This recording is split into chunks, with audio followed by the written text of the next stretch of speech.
ಸ್ವಾಮೀಜಿಯವರು ವಾರಕ್ಕೊಮ್ಮೆ 15 ದಿವಸಕ್ಕೊಮ್ಮೆ ಬರ್ತಾರೆ ಸರ್.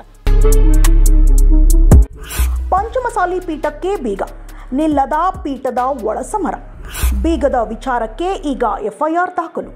ಹೌದು, ಪಂಚಮಸಾಲಿ ಹೋರಾಟದಲ್ಲಿ ಯತ್ನಾಳ್ ಮತ್ತು ಶಾಸಕ ವಿಜಯಾನಂದ ಕಾಶಪ್ಪನವರ್ ನಡುವೆ ಭಿನ್ನಾಭಿಪ್ರಾಯ ಬರುತ್ತಿದ್ದಂತೆ ಇತ್ತ ಪಂಚಮಸಾಲಿ ಪೀಠದ ಜಗದ್ಗುರು ಬಸವಜಯ ಮೃತ್ಯುಂಜಯ ಸ್ವಾಮೀಜಿ ಮತ್ತು ಶಾಸಕ ಕಾಶಪ್ಪನವರ್ ನಡುವೆಯೂ ಭಿನ್ನಾಭಿಪ್ರಾಯ ಉಂಟಾಗಿತ್ತು.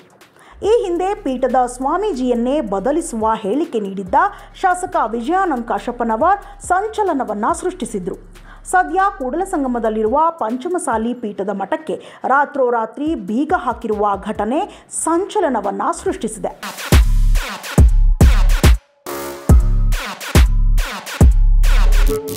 ಈ ಕುರಿತು ಮಾಧ್ಯಮಗಳಿಗೆ ಹೇಳಿಕೆ ನೀಡಿರುವ ಶಾಸಕ ವಿಜಯಾನಂದ ಕಾಶಪ್ಪನವರ್, ನಾನು ಪಂಚಮಸಾಲಿ ಪೀಠದ ಟ್ರಸ್ಟ್ ಅಧ್ಯಕ್ಷನಾಗಿ ಕೆಲಸವನ್ನು ನಿರ್ವಹಿಸುತ್ತಿದ್ದೇನೆ.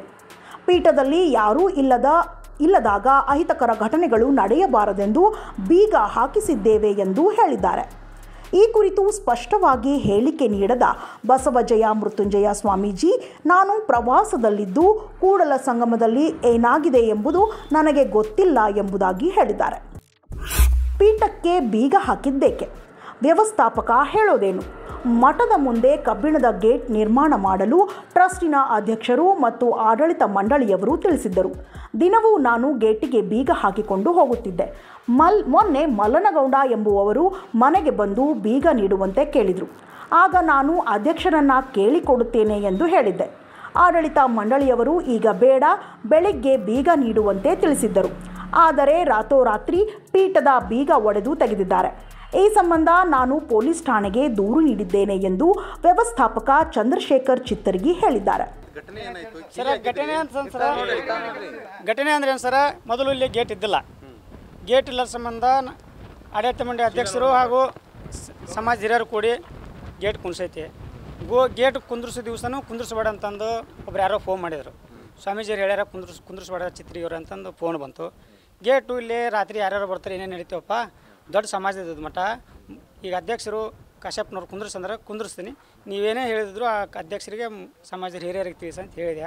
ಆ ಪ್ರಕಾರ ಗೇಟ್ ಕುಂದಿರ್ಸಂದ್ರೆ ಡೈಲಿ ಬೀಗ ಹಾಕ್ಕೊಂಡು ಹೋಗ್ತಿದ್ದೆ. ಮೊನ್ನೆ ಅದೇ ಥರನೂ ನನ್ನ ಡ್ಯೂಟಿ ಮುಗಿಸಿ ಬೀಗ ಹಾಕ್ಕೊಂಡು ಹೋಗಿದ್ದೀನಿ. ಬೀಗ ಹಾಕೊಂಡು ರಾತ್ರಿ ಬಂದರು ಮಲ್ಲನಗೌಡನವರು.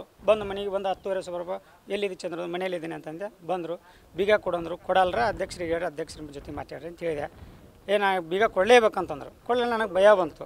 ಭಯ ಅಂತ ನಮ್ಮ ಸಮಾಜ ಮುಖಂಡರಾದಂಥ ನಮ್ಮ ಆತ್ಮೀಯ ಸಹೋದರಾದ ಅಮರೇಶ್ ನಾಗರವ್ರಿಗೆ ಫೋನ್ ಮಾಡಿದೆ. ಹಿಂಗೆ ಬೀಗ ಕೇಳಕತ್ತ ರಾತ್ರಿ ಬಂದು ಬಾ ಇಲ್ಲ ಬಂದು ಅವ್ರು ಹೇಳಿದ್ರು. ಮುಂಜಾನೆ ಡ್ಯೂಟಿ ಬರ್ತಾನೆ ತೆಗಿತಾನೆ, ಹೋಗಿ ಚರ್ಚೆ ಮಾಡಿರಿ, ಇವತ್ತನೇ ಯಾಕೆ ಬೀಗ ಬೇಕು ನಿಮಗೆ ಅಂತ. ಏನೋ ಮಟ್ಟಕ್ಕೆ ಇರ್ತೀವಿ ಅಂದ್ರೆ ಮಟ್ಟಕ್ಕೆ ಅಂದ್ರೆ ಈಗ ಹೋಗೋ ಟೈಮ್ನೂ ಅಲ್ಲ, ಐಬಿಗರು ಹೇಳ್ತೀವಿ, ಎಲ್ಲರ ಇದು ಮಾಡ್ತೀವಿ, ಕೇಳೋ ಟೈಮ್ನಲ್ಲಿ ಕಿಲಿ ಬೆಳಿಗ್ಗೆ ಬರ್ರಿ ಅಂತ ಹೇಳಿದ್ರು ಅವರು.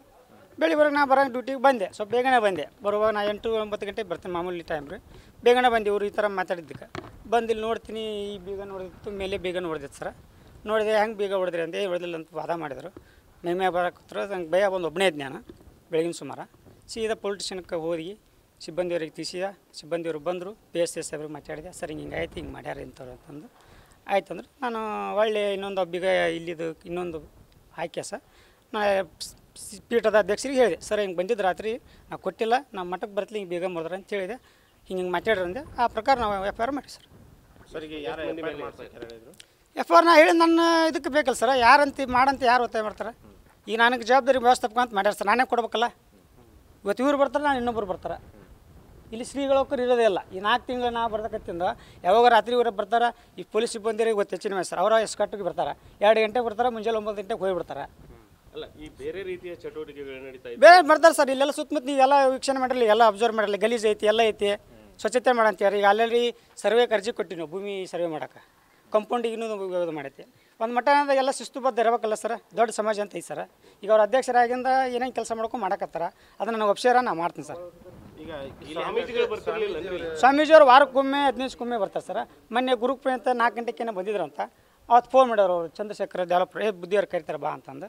ನಾನು ಕುಷ್ಟಿಯಲ್ಲಿದ್ದೀನಿ, ಬರೋದಾಗಲ್ಲ, ನಾನು ಬೆಳಗ್ಗೆ ನಾನು ಡ್ಯೂಟಿ ಟೈಮಿಗೆ ಬರ್ತೀನಿ ಅಂತ ಹೇಳಿದ್ದೀನಿ ಸರ್. ಈ ಸ್ವಾಮೀಜಿಯವರು ಈ ಘಟನೆ ಆದಮೇಲೆ ನಿಮಗೆ ಸಂಪರ್ಕ ಮಾಡಿದ್ರೆ? ಸಂಪರ್ಕ ನಾನು ಡೈರೆಕ್ಟ್ ಮಾಡಿಲ್ಲ ರೀ. ನಮ್ಮ ಹುಣಗುಂದವ್ರಿಗೆ ಒಬ್ರಿಗೆ ಫೋನ್ ಮಾಡಿ ಕುಂದಿಸ್ಬೇಡ ಅಂತ ಹೇಳಿದ್ರು. ಇಲ್ಲಿ ಒಬ್ರಿಗೆ ಹೇಳಿದ್ರು, ಇಲ್ಲಿ ಕುಂದಿಸ್ಬಿಟ್ರೆ ನನ್ನ ಅವ್ರ ಮನೆಗೆ ಕುಂದ್ಸಕತ್ತ ನಾನು ಅದು ಮಠಕ್ಕೆ ಕುಣ್ಸಕತ್ತಾನ ಮತ್ತು ಅವಗೂ ಶೇಪು ಬೇಕು ಎಲ್ಲ ಪ್ರಾಣಿಗಳು ಹೋಗ್ತಾವೆ ಕುಂದಿಸ್ಬಿಡು ಅಂತ ಅವ್ರು ಒಬ್ಬರು ಹಿರಿಯರು ಹೇಳಿದ್ರು ಅವ್ರಿಗೆ. ಸ್ವಾಮೀಜಿಯವ್ರಿಗೆ ಒಪ್ಪಿಗೆ ಇರಲಿಲ್ಲ ಒಪ್ಪಿಗೆ ಇರಲಿಲ್ಲ ರೀ.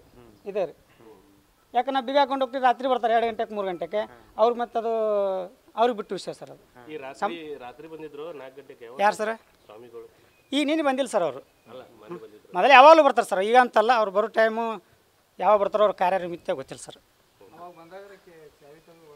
ಸರ್ ಈಗ 1 ವಾರ ಸರ್ ಗೇಟ್ ಕುಂದ್ರಿಸ್ರಿ. ಈ ನಿಮ್ಗೆ ಅಧ್ಯಕ್ಷರು ಏನೇನು ಸೂಚನೆ ಕೊಟ್ಟರು? ಅಧ್ಯಕ್ಷರು ಏನಂದ್ರೆ ನಾನು ಗೇಟ್ ಕುಣ್ಸಿಂದ ಹೇಳಿದೆ ಸರ್, ಮತ್ತು ಗೇಟ್ ಕುಣ್ಸದ ಮತ್ತು ಮೊದಲು ನಾನು ಗೇಟ್ ಕುಣ್ಸಿಂದ ಏನು ಘಟನೆ ಅಂತ ಸರ, ಕಿಲಿ ಹಾಕ್ತೀನಿ ಹಾಕ್ಬೇಡ ಅಂತ ಬಂತು. ಆಯ್ತು ಬಿಡು ಅಂತ ಬಿಟ್ಟು ಸರ್. ಈಗ ಪ್ರಾಣಿಗಳು ಬರ್ತು, ಮನೆ ಯಾರೋ ಅವರು ಏನೋ ಬಿಟ್ಟು ಹೋಗಿದ್ರು, ಯಾರಂತ ಕಾಯ್ಬೇಕು ಸರ್? ಹೌದಲ್ಲ ರೀ. ಅನೈತಿಕ ಚಟುವಟಿಕೆ ಈಗ ನಾ ರಾತ್ರಿ ಇರಲ್ಲ ಸರ, ರಾತ್ರಿ ಇರಲ್ಲ. ಅವ್ರ ಗಮನಕ್ಕೆ ಅವ್ರಿಗೆ ಸಮಾಜದವ್ರು ಯಾರು ಅಧ್ಯಕ್ಷರ ಗಮನಕ್ಕೆ ತಂದ್ರೆ ಅವ್ರನ್ನ ಕೇಳಿ ಹೇಳ್ತಾರೆ ಸರ್. ಈಗ ಅವರು 7 ಜನ ಬಂದಿದ್ರು, ಕಂಪ್ಲೇಂಟ್ ಏನು ಕೊಟ್ಟಿರಲ್ಲ. ಹ್ಞೂ ಸರ್. ಅವರು ಸ್ವಾಮೀಜಿ ಪರವಾಗಿ ಸ್ವಾಮೀಜಿಯವ್ರಿಗೆ ಹೇಳೋದು ಹೆಂಗೆ ನೀವು ಮಾಡಿರಿ ಅಂತೇಳಿ ಈ ರೀತಿ ಏನಾದರೂ ಬಂದು ಬೆದರಿಕೆ ಹಾಕಿದ್ರ ಏನು ತಮ್ಮಷ್ಟಕ್ಕೆ ತಾವ ಬಂದಿದ್ರು ಅಂತ ನಿಮ್ಗೆ ಹೆಂಗೆ? ಸ್ವಾಮೀಜರು ಕಳಿಸ್ಯಾರ ಅವ್ರನ್ನ ರೀ. ಹಾಂ, ಸ್ವಾಮೀಜರು ಕಳಿಸ್ಯಾರ. ಅವ್ರು ಹೆಂಗೆ ಬರ್ತಾರೆ ಸರ್ ಮನೆಗೆ? ಓಕೆ. ಹಾಂ, ನನ್ನ ಫೋನ್ ನಂಬರ್ ಎಲ್ಲ ಹೋಗಿ ಅವ್ರು ಹೆಂಗೆ ಬರ್ತಾರೆ ಸರ್? ಅವ್ರನ್ನೂ ಕೇಳಿ ಗೊತ್ತಾಗುತ್ತೆ. ಹ್ಞೂ ಮತ್ತು ರೀ, ಅವರು ನನಗೆ ಡೈರೆಕ್ಟ್ ಫೋನ್ ಮಾಡಿದ್ರೆ ನಾನೇ ಅವ್ರು ಸೇವ್ ಮಾಡಿ ನಾನು ಭಾಳ ವರ್ಷದಿಂದ 10 ವರ್ಷದಿಂದ. ನನಗೆ ಯಾಕಪ್ಪ ಅಂದ್ರೆ ನಾನೇ ಮಾಹಿತಿ ಕೊಡ್ತಿದ್ದಲ್ಲ ರೀ. ನನಗೆ ಡೈರೆಕ್ಟ್ ಯಾಕೆ ಚಿತ್ರಿಗೆ ಏನು ಮಾಡ್ತಿದ್ಯಪ್ಪ ಏನಂತ ಕೇಳಿ ನಾನೇ ಉತ್ತರ ಕೊಡ್ತಿದ್ದೆ. ಇನ್ನೊಬ್ರು ಬರೋದು ನನ್ನ ಮನೆ ಹರಕತ್ತೇನೆ ಅಂತ. ಸ್ವಾಮೀಜಿಯವ್ರ ಪರವಾಗಿದ್ದವ್ರು ಬಂದರು. ಹ್ಞೂ ರೀ, ನಾನು 2008ರಿಂದ ಅವ್ರ ಜೊತೆಗಿದ್ದವ. ನನಗೆ ಮಾಡಿದ್ರೆ ನಾನು ಹೇಳ್ತಿದ್ದಲ್ಲ ರೀ, ಇನ್ನು ಸೃಷ್ಟಿ ಮಾಡಿದ್ದೀನಿ ಅವ್ರದ್ದು. ಇವತ್ತಿಲ್ಲಿ ಏನು ಯಾರು ಹಿರಿಯರು ಬರ್ತೀನಿ ಅಂತ ಬರ್ತಾರೆ ಸರ್, ಬರ್ತಾರೆ. ಅಧ್ಯಕ್ಷರು ಬರ್ತಾರೆ, ಅವ್ರು ಯಾರ್ಯಾರು ಬರ್ತಾರೆ. ಯಾರು ಬರ್ತಾರೋ ಗೊತ್ತಿಲ್ಲ ಸರ್. ಅವ್ರ ಸಮಾಜದ ಮುಖಂಡರುಗಳು ಹೆಂಗಿರ್ತಾರೆ ಯಾರು ಗೊತ್ತಿಲ್ಲ. ಇವತ್ತಿಗೆ ಸಂಬಂಧಪಟ್ಟಂಗೆ ಏನೇನು ಹೇಳ್ಯಾರ? ನನಗೆ ಏನಿಲ್ಲ ಸರ್, ನಾ ಬರಂಗೆ ಡ್ಯೂಟಿ ಬಂದೀನಿ, ನೀವು ಏನು ಕೇಳಿ ಉತ್ತರ ಕೊಡ್ತೀನಿ ಸರ್. CCTV ಕುಂದರ್ಸಾಕತ್ತೀವಿ. ಕುಂದಿಸ್ತೀವಿ ಮತ್ತು ನಾವು ಏನಿಲ್ಲ ಸರ್. ಈಗ ಶಿಶಿ ಕುಡಿ ಕುಣಿಸ್ತೀವಿ, ಕಂಪೌಂಡ್ ಹಾಕಿಸ್ತೀವಿ, ತಗಡು ಹಾಕಿಸ್ತೀವಿ. ಮಠಕ್ಕೆ ಇನ್ನು ಶ್ರಾವಣ ಬರ್ತಾ, ಶ್ರಾವಣ ಸಲುವಾಗಿ ನಾ ಏನು ಮಾಡಬೇಕು ವ್ಯವಸ್ಥಾಪನಾಗಿ ಅದು ಅಧ್ಯಕ್ಷರು ಹೇಳ್ದಂಗೆ ನಾನು ಮಾಡ್ತೀನಿ ಸರ್. ಅಜ್ಜಾರ ಇಲ್ಲ ಅಂತ ಅಜ್ಜಾರು ಇಲ್ಲ ಅಂದ್ರೆ ಅದಕ್ಕೆ ಅವ್ರು ಬಿಟ್ಟು ಸರ್. ಅಜ್ಜಾರಿಲ್ಲ ನಾ ಹೊತ್ತೊಂಬರ್ತೀನಿ, ಅವ್ರು ಹೊತ್ತೊಂಬ ಕುಣಿಸ್ಲಿಲ್ಲ ಅವ್ರ ಸಮಾಜದ ತಮ್ಮ ಕುಣಿಸ್ತಾರೆ. ಸದ್ಯ ತಣ್ಣಗಾಗಿದ್ದ ಪಂಚಮಸಾಲಿ ನಾಯಕರ ಒಳಜಗಳ ಈ ಪೀಠದ ವಿಚಾರಕ್ಕೆ ಸಂಬಂಧಿಸಿದಂತೆ ಮುಂದಿನ ದಿನಗಳಲ್ಲಿ ಯಾವ ಸ್ವರೂಪ ಪಡೆದುಕೊಳ್ಳಲಿದೆ ಕಾದು ನೋಡಬೇಕಾಗಿದೆ. ವಿಜಯ ಧ್ವನಿ ನ್ಯೂಸ್, ಬಾಗಲಕೋಟೆ. ಇನ್ನಷ್ಟು ಅಪ್ಡೇಟ್ಗಳಿಗಾಗಿ ಫಾಲೋ ಮಾಡಿ ವಿಜಯ ಧ್ವನಿ ನ್ಯೂಸ್.